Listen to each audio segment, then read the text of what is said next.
Hey, it's Michael.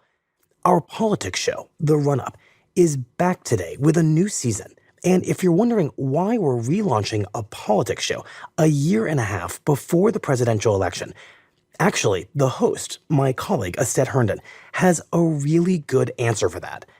To listen, search for The Run Up wherever you get your podcasts. Abdi, tell us about this very high-profile trip that the vice president made last week to Africa. So this past week, Vice President Kamala Harris visited 3 different African countries. Hello, Ghana! That is Ghana, Tanzania, and Zambia. I am incredibly honored to be with you here in Ghana. As soon as she stepped off the plane, she really got started on this charm offensive that was meant to bring into the fold, to woo the leaders and the people of the different nations that she visited. I am optimistic about the future of the world because of you. The woman who will shatter every glass ceiling. The entrepreneur who will identify the next digital breakthrough. The activist. She talked about the continent's young people and the potential that they have in shaping the future of the world. And one of the ways that she showed that was by talking and meeting a lot of young people, including artists. I am very excited that this artist, this incredible artist, is going to be part of my playlist. She even posted a Spotify list of her favorite African music and met with artists, including one named Amare.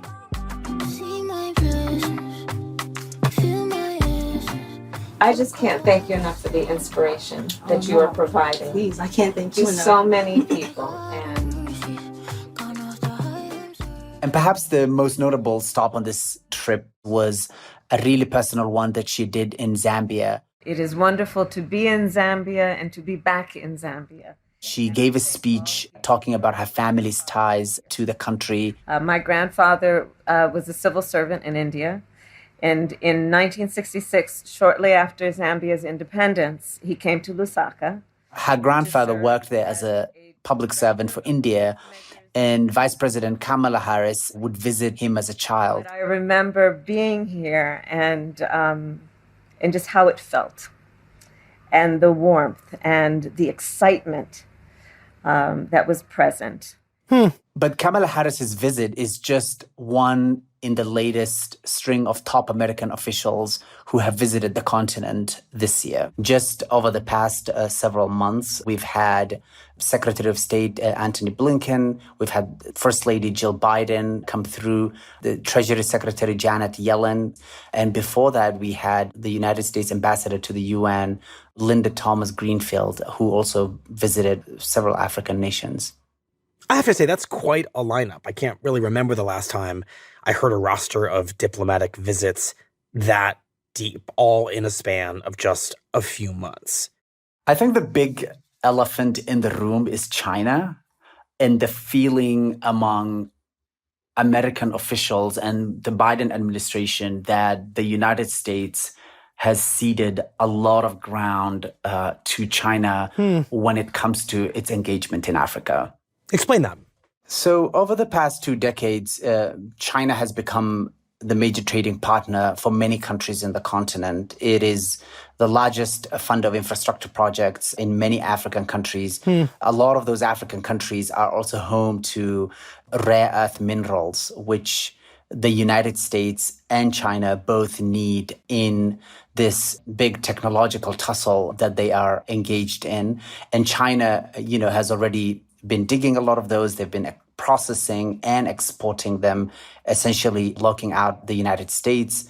China has also been a major provider of educational scholarships to a lot of young African students. And so I think there's a feeling within the United States that he is a young continent that has the potential to shape geopolitics and world economies in the decades to come. And yet the United States has let China become the dominant force in those countries. Got it. Basically, the Biden administration realizes that in some sense, The future is Africa, and China now owns that future. Exactly. Abdi, how did we get to this place where the U.S. has ceded so much ground in Africa to China? So this begins around 1999 or 2000, at the turn of the millennium. And China came out with this policy that called the going out policy. And basically, a lot of it was about encouraging Chinese companies to go and invest abroad.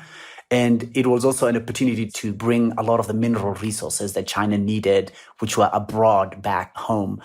And we see the engagement between Africa and China quickly accelerate. And then in 2013, China announced this incredibly ambitious project that ensured that its ties to the continent will be changed forever. This program, which is called the Belt and Road Initiative, is an infrastructure project that mirrors the Silk Road, and it aims to stretch basically across the globe.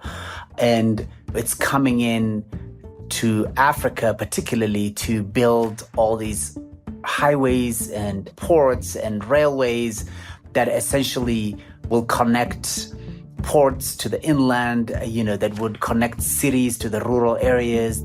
We're talking about a total investment of hundreds of billions of dollars. Wow. And so very quickly, as the money from the Belt and Road program floods into African cities and African countries, what you start seeing is their visibility. They're very direct. They're in your face. And very quickly, people are sort of like able to see and say, oh, yeah, this was actually built for us by China. China did this. China did that. And you quickly noticed how much China was changing cities across the continent.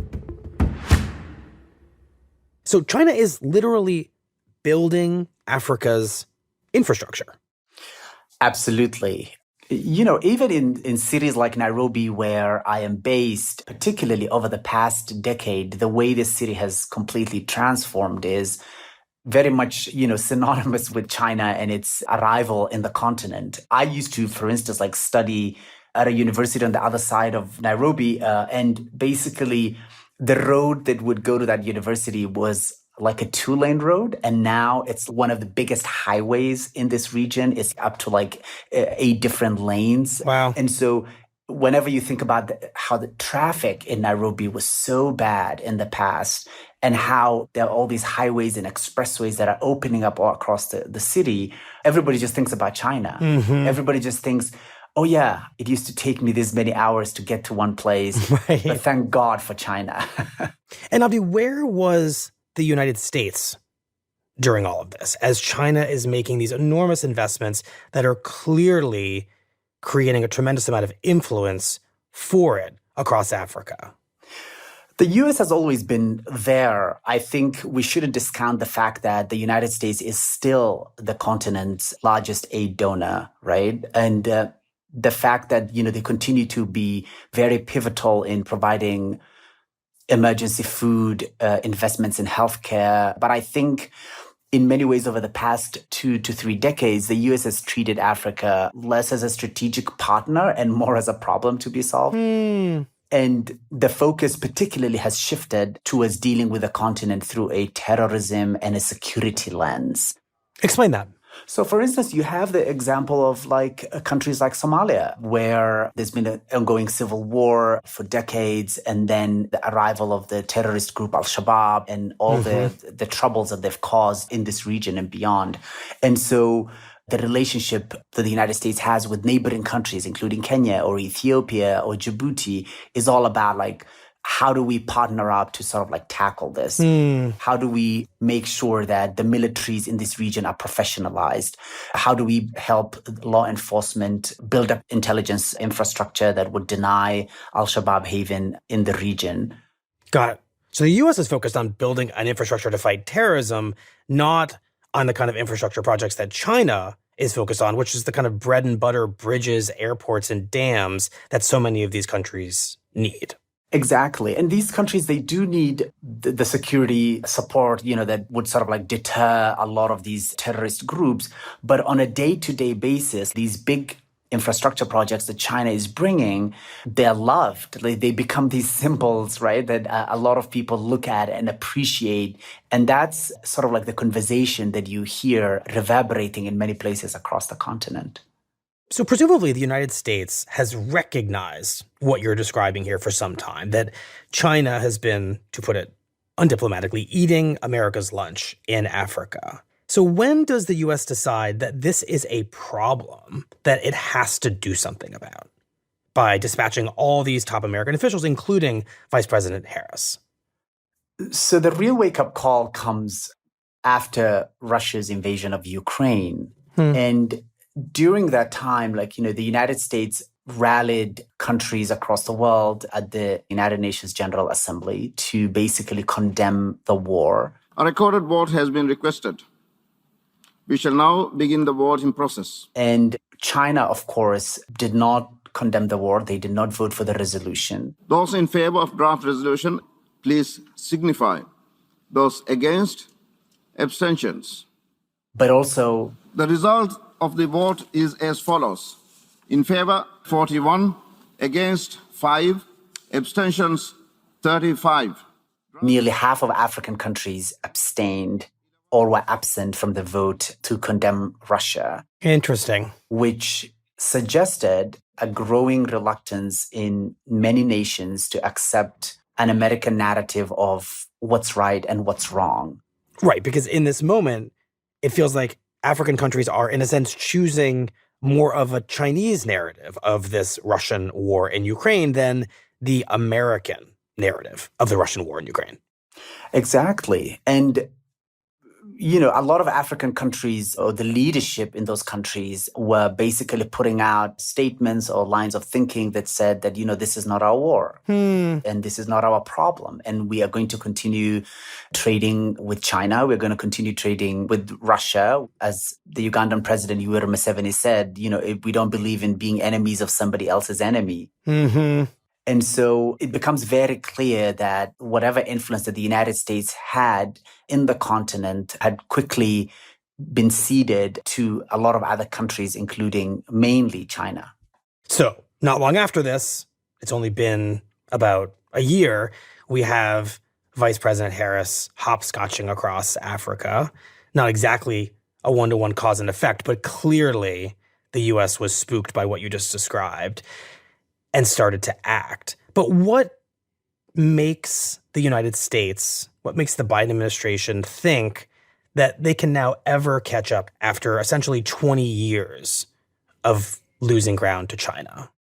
So after 20 years, the relationship between China and Africa, as much as it's been beneficial and deepening, it's also coming under extreme scrutiny. It's coming under scrutiny from public officials, from young people in those countries, from rights groups. And one country where this is all playing out and where the United States feels that it can compete with China, claw back some influence, is the country where Vice President Kamala Harris ended her trip, and that is Zambia.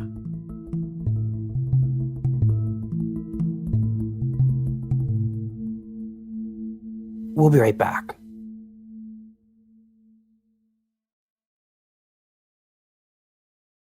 Are you familiar with the parable of the boiled frog? I'm Ested Herndon, the host of The Run-Up from the New York Times. I believe so, but I would need to remind you. Give it to us. For 6 years, I've had a hard time getting establishment Republicans to say publicly what they've all said privately about Donald Trump. Then, the midterms happened. So you can put a frog in boiling water and he'll jump out, right? But if you put a frog in a pot of water and then turn up the heat, he'll eventually cook to death without jumping out, right? So we became that frog. For the past few months, we've been reporting from inside the political establishment as they try to figure out their path forward behind closed doors. This season, we go behind those doors. You can find new episodes of The Run-Up on Thursdays, wherever you get your podcasts. So, Abdi, what has China's relationship with Zambia looked like? And how has it created what the United States now sees as an opportunity to regain ground in Africa? Zambia is one of the largest producers in the world for copper and one of the largest producers of cobalt in Africa, which, as we know, is used in batteries and electrical vehicles, something that both the United States and China want. And as China's engagement in the continent throughout the 2000s picked up, one of the things that Zambia did was that it turned to China in order to borrow and pay for the huge infrastructure projects that they wanted at the time. And the Chinese come into the country. They build dams, railway, airports, hospitals. So there are all these projects that are being planned. Zambia is facing tough questions over its foreign debt levels. And the debts quickly start to pile up. From investors who think the real numbers may be more than double what the government has disclosed. Soon enough, they spiral out of control and even at one point reaching more than 100% of the country's economy. Wow. The International Monetary Fund said on Tuesday that corruption had inflated the cost of numerous high-profile projects in Zambia. And there are all these reports around corruption with illicit finance that come out, hundreds of millions of dollars taken out of some of these projects. Do we have the figures in the Chinese mines? Do we know that? We don't have any figures in the mining industry. It's crazy. And the fact that, China is involved in all of this and how that was impacting the economy. Inflation rates are going up. They are destroying our generation. Where are we going to be? Where are our children going to be? A lot of young people in the country, because of this debt crisis, are jobless. Government, wherever you are, take this opportunity to listen to us, the Zambians. Yeah. They're disgruntled, they're not happy. And around that time, the International Monetary Fund starts getting worried that the country is at high risk of debt distress. And even as this disgruntlement goes on, we hit a pivotal moment in 2020. Zambia is inadvertently making history for all the wrong reasons, as it becomes the first sub-Saharan country to default. When Zambia became the first African country to default on its debt during the coronavirus pandemic.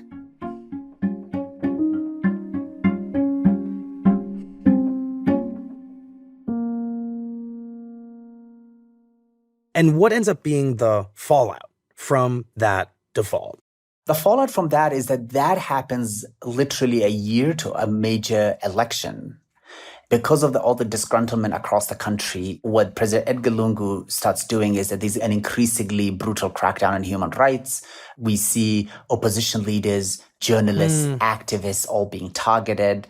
The president, his rival, Hakainde Hichilema, reign on this platform that he will end corruption, that he will restore the rule of law, that he will fix the economy. So Zambians want change. It's written on the walls, change is written in the air.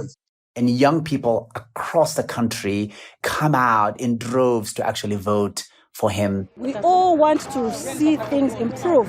That is why we're braving this sun and everything else to come and stand in the queues to vote. I love HH because he's an economist, okay? I think he's going to bring development to this country. And he wins. Hichilema Hakainde S. to be president-elect of the Republic of Zambia. This is 16th day of August 2021. And that win shows that there is this deep fissure in the relationship that China had worked so hard to build and nurture. And the United States now sees an opportunity there that they are able to step in. Right. And it feels important that unlike over the past 20 years when China is associated with many good things, a new bridge, a new dam, a new airport, here in Zambia, China becomes associated with something quite bad, which is corruption and a government that the people have rejected. Exactly. And Western leaders have increasingly voiced fears about China's intentions in Africa and said that they were predatory, largely because they think that this model of giving so much money and loans to African countries is meant to be exploiting them, so that when the debt continues to grow and these countries are not able to pay, China would willingly take oil or any other minerals in payment. They will continue to do trade in those countries. That's why there's a lot of concern, particularly coming from the United States and directed towards China-Africa relations, where they say this model is not working. And Zambia is an example of that. So given everything you have just described that's happened in Zambia at the hands of this aggressive Chinese involvement, how does Vice President Harris think about the U.S. opportunity there as a result? So Vice President Kamala Harris announces a raft of programs in Zambia, which are more or less like a lot of the things that the United States had already been doing in Zambia. These include agreements or commitments related to trade and economic transformation, investments in health, such as fighting malaria and HIV/AIDS. But I think what was really different this time round was that Harris calling out basically China and saying that China needs to come to the table to be able to restructure Zambian debt. And she basically used her podium in Zambia to point to the reality of what was happening in Zambia as a cautionary tale and saying that America is a better partner than China for Zambia. And that is no doubt the message that Vice President Harris is trying to project over the entire continent, right? I mean, she might be visiting 3 countries, but the message that is emerging from each is China is not really your friend. China brings problems. We are a better alternative. But the question still remains, is it possible for the U.S. to successfully persuade these governments that the U.S. is a viable alternative when China has become so intimately bound up in the lives, the airports, and the streets of these countries over the past 20 years? Yeah, so the United States, because of the relationship it has with a lot of these countries, might be able to convince some of them or make some inroads at some point along the way. But I think the way China and its political, economic dominance has spread across the continent is something that will be very hard to rectify quite quickly. American officials landing in a lot of these African countries are landing in airports that were expanded either fully or partly with Chinese money. They are getting into meetings in buildings where China has built and sometimes even has the China flag, thanking China for building the building. Right. So that's very hard. And it will take what I think is consistent engagement with these countries over several different administrations, prioritizing Africa and engagement with Africa at multiple levels before they're able to sort of come to par with what China and China's place in the continent looks like now. Mm-hmm. I'm curious, if you are an African country right now, and I'm sure in your reporting you are speaking to the leaders of these countries, does this competition from these 2 superpowers, China and the U.S., for investment and for attention and influence, is this a welcome development? I mean, does this empower these governments? Because perhaps they can now play the U.S. and China off of each other, or is this just the latest chapter in a very long and familiar story of large outside countries trying to exploit these African countries? And how are these African leaders seeing this moment?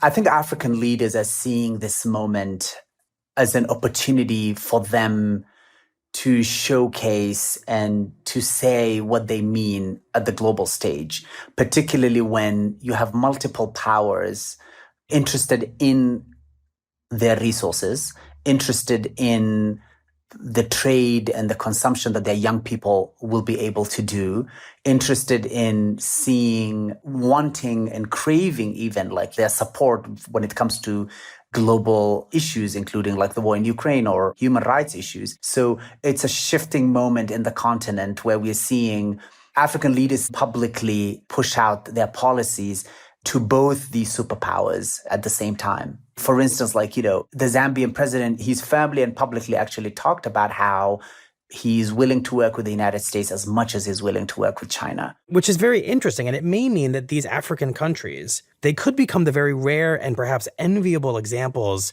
of nations in the world that will not allow themselves to be overly influenced by just China or just the US. In some ways, they will demand that both countries play a role in their lives, but that one not have necessarily the upper hand. And perhaps that could spare them some of the exploitation that we have come to expect from these relationships. Yes. One of the words that I continue to hear from African leaders that I speak to is the word agency. You know, these African leaders, they talk a lot about agency. They talk a lot about being allowed to like trade with China and like work on health and development with the United States. And there is this sense of like, why should we pick a side? This is a largely developing continent. There are different partners who are able to come in and solve different issues. We will welcome them all. As one official put it to me, he said that, you know, China will come and build the hardware and the United States will come and build the software. And both of those will complement each other and then benefit the people of the country.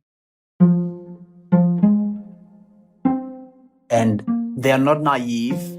They know that the relationship they have with one side or the other will be fraught and complicated and complex. But for now, where they stand, they sense an opportunity and they want to take that opportunity. Well, Abdi, thank you very much. We appreciate it. Thank you, Michael.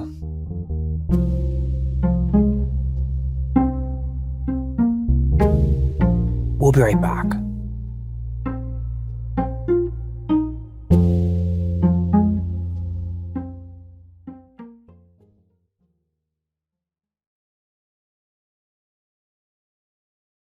Here's what else you need to know today. In a surprise defection with major implications, a Democratic state lawmaker in North Carolina has switched parties and given Republicans veto-proof supermajorities in both chambers of its legislature. Modern-day Democratic Party has become unrecognizable to me and to so many others throughout this state and this country. The lawmaker, Tricia Cotham, said she was leaving the Democratic Party over policy disagreements and because she said she had been bullied by fellow Democrats for failing to fall in line with North Carolina's Democratic governor, Roy Cooper.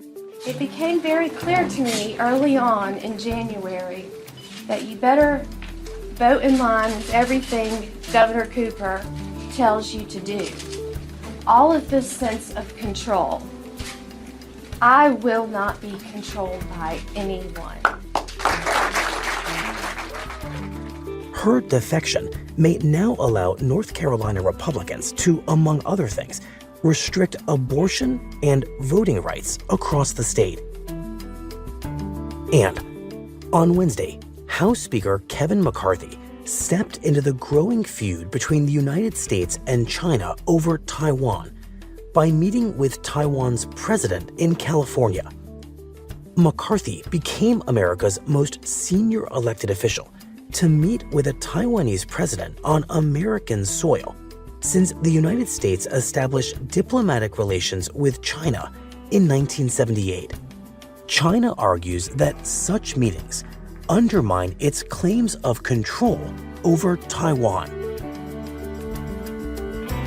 Today's episode was produced by Shannon Lin, Sydney Harper, and Diana Nguyen, with help from Jessica Chung and Carlos Prieto. It was edited by MJ Davis-Lin, with help from Devin Taylor. Contains original music by Marian Lozano and Dan Powell, and was engineered by Chris Wood. Our theme music is by Jim Brunberg and Ben Landsberg of Wonderly.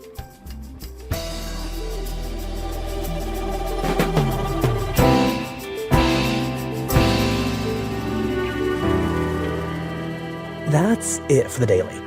I'm Michael Barbaro. See you tomorrow.